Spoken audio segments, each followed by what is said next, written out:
Start. चलिए, इस flowering plant के मॉर्फोलॉजी में आपके यहाँ जो कोर्स में दिया गया है family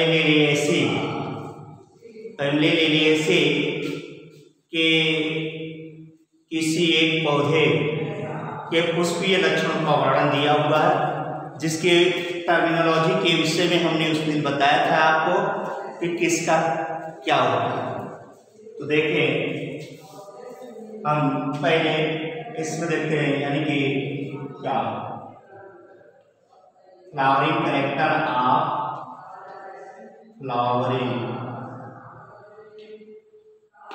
flowering character of family Liliaceae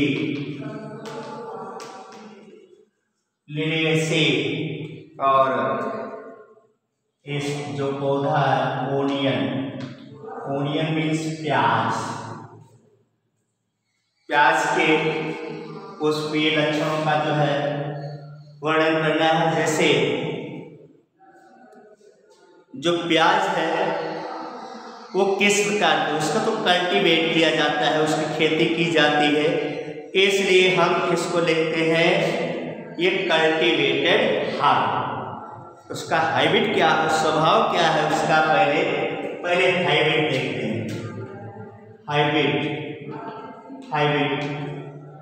hybrid में उसका स्वभाव क्या है, कैसा है, तो ये जो स्वभाव इसका है कल्टीवेटेड हार्ब, ये कल्टीवेटेड हार्ब यानी कि यह कल्टीवेटेड शाक है। क्लियर। दूसरा, अब हाइब्रिड के बाद क्या आता है, और रूट पर चलेंगे। रूट क्या है, जैसे आपने ओनियन, जैसे ये ओनियन है, इस प्रकार से यहां आप देखिए रूट ऐसे निकली होती है इसकी, तो क्या है ये रूट जो है एडवेंटिशियस यानी कि अपस्थानिक है। कैसी है, फाइब्रस है, धागे के समान होती है, तो फाइब्रस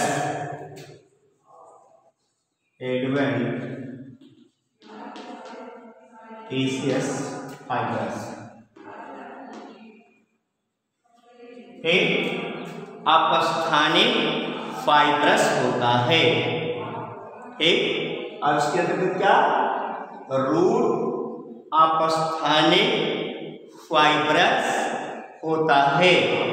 फिर उसके बाद रूट के बाद स्टेम मीन्स क्या होता है, तना।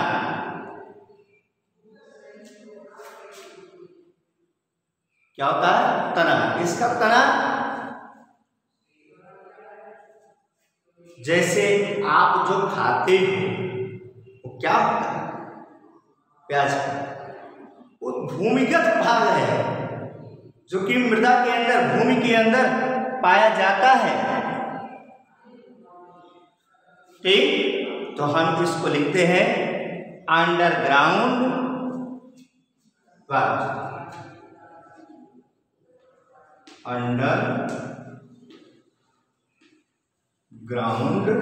बल्ब यानी कि यह भूमिगत बल्ब होता है, या भूमिगत बल्ब होता है, या तना भूमिगत बल्ब होता है।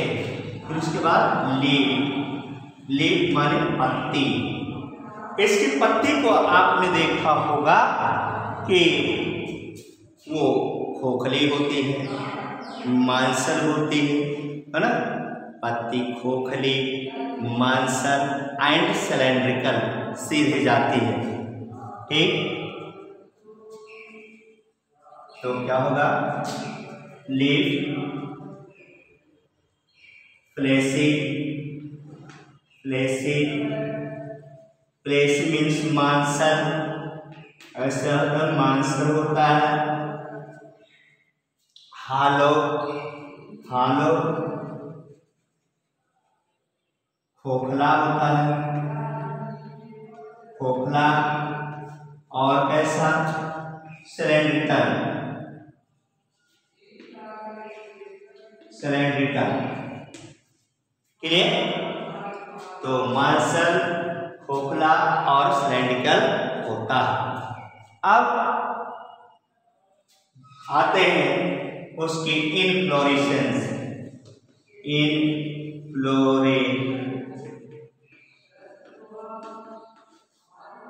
इनफ्लोरेसेंस को हिंदी में पुष्पक्रम कहा जाता है। पुष्पक्रम, पुष्पक्रम माने इनफ्लोरेसेंस, यानी कि इसको हिंदी में कहा जाता है। तो इस पर क्या है? इसका जो, जैसे आप देखेंगे जो उसका पुष्प होता है, आप देखेंगे उसके लास्ट का टर्मिनल भाग पर जो है पूरे पुष्प जो है निकल करके एक जैसे छाते के समान संरचना बना लेते हैं।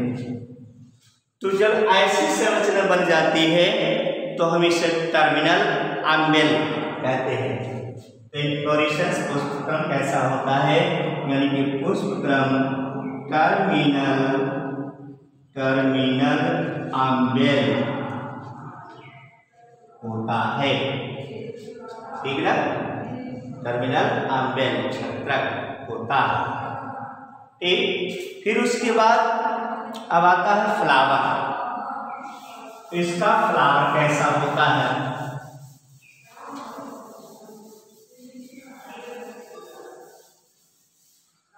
फ्लावर,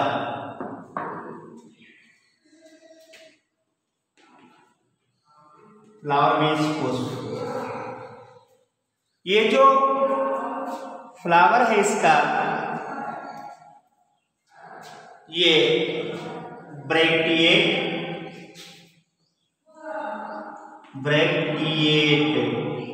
मीन्स सहपत्री होता है।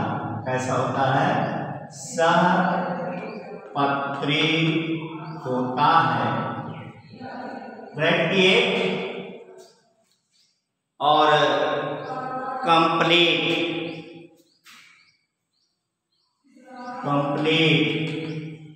आर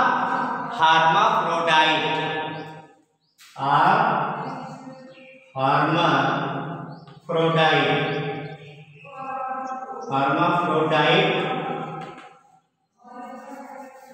आर बाइसेक्सुअल,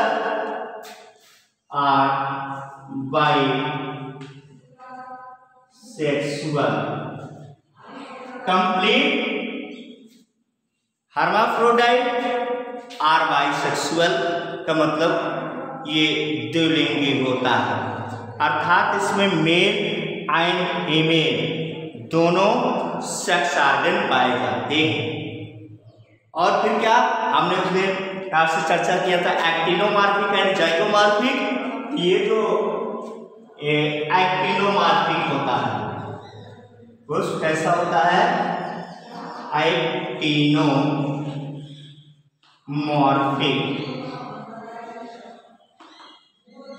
एक्टिनोमॉर्फिक होता है। और कैसा होता है? हाइपोगाइनस। हाँ, एक बात और जानने कि हाइपोगाइनस का क्या मतलब होता है? कि इसके जो फिलामेंट है वो गाइनोसियम भाग से बिल्कुल सटे हुए होते हैं, हाइपोगाइनस। तो इस तरह से आप इसके अंतर्गत क्या लिखेंगे? यानी कि यह पुष्प ब्रैक्टिएट, कंप्लीट, हर्माफ्रोडाइट और बाइसेक्सुअल, एक्टिनोमॉर्फिक तथा हाइपोगाइनस होता है। हाइपोगाइनस होता है। क्लियर? अब एक बात और आपसे पूछना चाहेंगे, क्या आप जो है उस प्याज के पुष्प में कैलिक्स और कोरोना को अलग अलग देखा है? यानी कि बाह्य दल और बाह्य दल पुंज और दल पुंज दोनों को अलग अलग देखा? दोनों अलग अलग नहीं होते हैं, दोनों एक ही होते हैं। तो जब दोनों की संरचना एक जैसी होती है, यानी कि उसमें आप क्लियर नहीं, तो उसको हम पेरियंथ बोलते हैं। क्या बोलते हैं? पेरियंथ। पेरियंथ का मतलब पारिदल पुंज। क्या बोलेंगे? पारिदल पुंज। और उसका जो है उसको हम पेटल या सेपल नहीं, उसको हम टेपल बोलते हैं। क्या बोलते हैं? Tepal.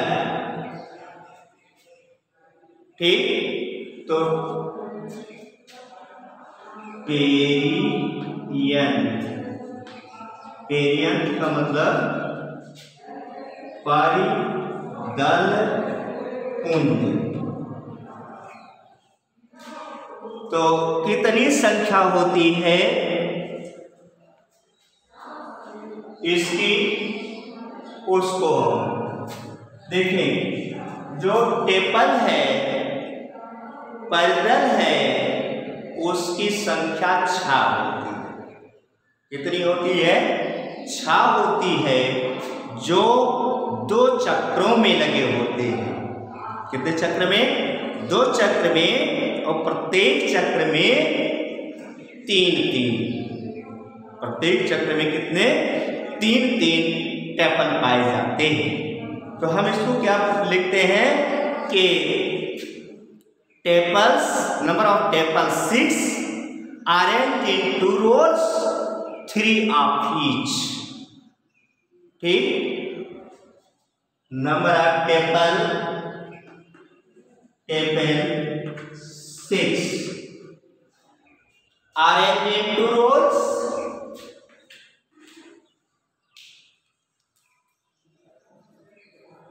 arranged in 2 rows, 3 of each, 3 of each। यानी कि कितने में होते हैं? 3। और ये जो होते हैं, और एक बात देखिए, जैसे पेटल या सेपल में है, अगर ये आपस में जुड़े हुए हैं तो इसको हम गैमोसेफलस और गैमोपेटलस बोलते हैं। लेकिन हमने आपको बताया कि यहाँ पर पेटल की बात है और ना तो सेपल की बात है, सीधे हम इसके टेपल की बात करते हैं। तो हम इसको एपिफाइलस बोलते हैं, तो सॉरी गैमोफाइलस, गैमोफाइलस, गैमोफाइलस, गैमोफाइलस होता है। फिर अब उसके बाद पेरियंथ के बाद आते हैं हम एंड्रोसियम।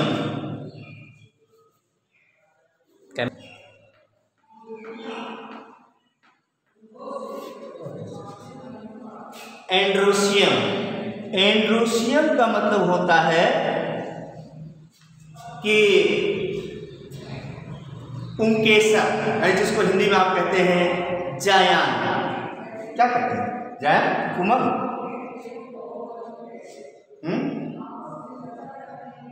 उमंग, एंड्रोसियम माने उमंग, यानी कि मेल भाग होता है, पुलिंग भाग। तो इसको जो हम क्या कहते हैं? उमंग। ठीक, अब स्टोमेन की संख्या, पुंकेसर की संख्या कितनी होती है? पुंकेसर की संख्या भी 6 होती है, और यह भी 2 चक्रों में व्यवस्थित होते हैं। प्रत्येक चक्र में 3-3 स्टोमेन पाए जाते हैं। तो इसमें भी आप कहेंगे number of stamens Number of stamens 6 arranged in 2 rows of 3 each. Epiphyllous, epiphyllous का मतलब कि इसका जो जुड़ाव होता है वो टेपल के द्वारा होता है, यानी कि टेपल से ये जुड़े हुए होते हैं। फिर इंटरोज, इंटरोज, इंटरोज का मतलब होता है अंतर्मुखी, यानी कि जब स्टोमेन अपना सिर ऐसे झुकाए हो, अंदर की तरफ झुकाए हो, तो हम उसे एंट्रोज यानी कि अंतर्मुखी कहते हैं। फिर इसके बाद आता है गायनोसियम, एंड्रोसियम के बाद गायनोसियम।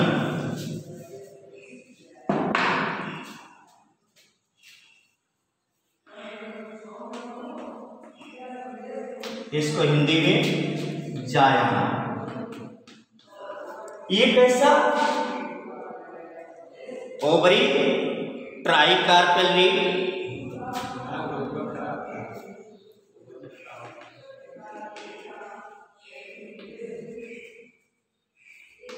ट्राइकार्पेलरी, syncarpous and superior.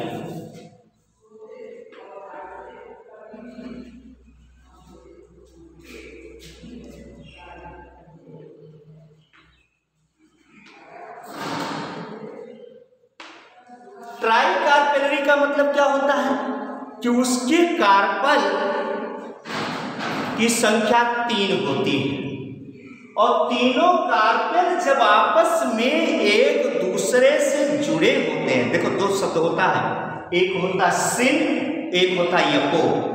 जब आपस में कार्पेल जुड़े हो तो उसके जुड़ने के लिए सिन, और अगर जुड़े नहीं है तो उसके लिए हम एपो शब्द का प्रयोग करते हैं। तो सिन कार्पस यानी कि सभी कार्पेल आपस में जुड़े हुए होते हैं। ओवरी सुपीरियर, सुपीरियर का मतलब ऊर्ध्ववर्ती, यानी कि जैसे एक सुपीरियर एक इंफीरियर, 2 तरह की ओवरी होती है कि जब पुष्प के समस्त भाग ओवरी के आधार से निकलते हैं तो ओवरी सुपीरियर होती है। ठीक, जब आधार भाग से निकले तो सुपीरियर, और जब उस ओवरी के ऊपरी हिस्से से निकले तो उसे इंफीरियर।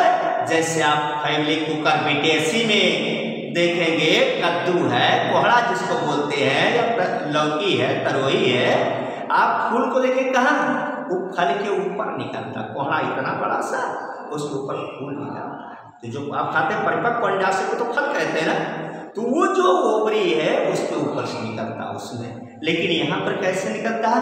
आधार भाग से निकलता है, इसलिए इसको जो है क्या बोलते हैं? सुपीरियर। फिर इसका फल कैसा होता है? लास्ट में फ्रूट। फ्रूट इसका कैसा होता है? इसका फ्रूट जो है कैप्सूला होता है। कैसा होता है? कैप्सूला। लास्ट में आप लिख देंगे अब फ्लावरिंग फार्मूला, फ्लोरल फार्मूला।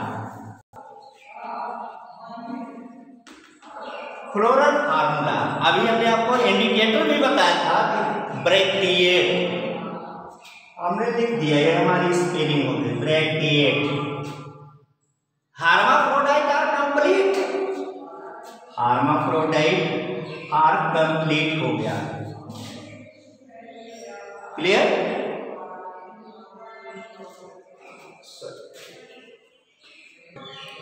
अब इसके बाद कैलिक्स कोरोला की बात है। हमने बोला वहां पर कैलिक्स और कोरोला नहीं होते हैं, दोनों एक जैसे होते हैं, इसलिए उसको टेपल, टेपल को पेरियन। Numbers of tepal 6 are in 2 rows, 3 are each. Then stamen, number of stamen 6 are in 2 rows, 3 of each. Then gynoecium, number of carpel 3. syncarpus,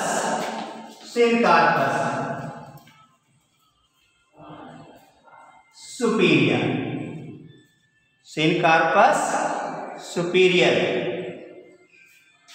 And और आपने क्या देखा, एपिफाइलस, इसका मतलब स्टोमेटेपल से जुड़ा हुआ होता है। क्लियर? ब्रैकेट को शब्द को BR रखिए, ये निशान है टिनोमार्फिक का, और ये निशान जो है उभयलिंगी हर्माफ्रोडाइट या कंप्लीट फ्लावर का, और ये पेरियन बिग फॉर पेरियन, और ए फॉर एंड्रूसियम। नंबर ऑफ सिर्फ 3 3 6, 2 चक्र में, इसलिए 3+3, ये भी जो 6 इसलिए 3+3, इसको नोट किया जाता है। आई बात समझ में? इस तरह से यह फैमिली लिलिएसी के अंतर्गत एक पौधा जिसका नाम प्याज है, प्याज के फ्लावरिंग कैरेक्टर को आपने देखा। इसको ठीक प्रकार से आप नोट बनाएंगे। इसको देख करके धन्यवाद।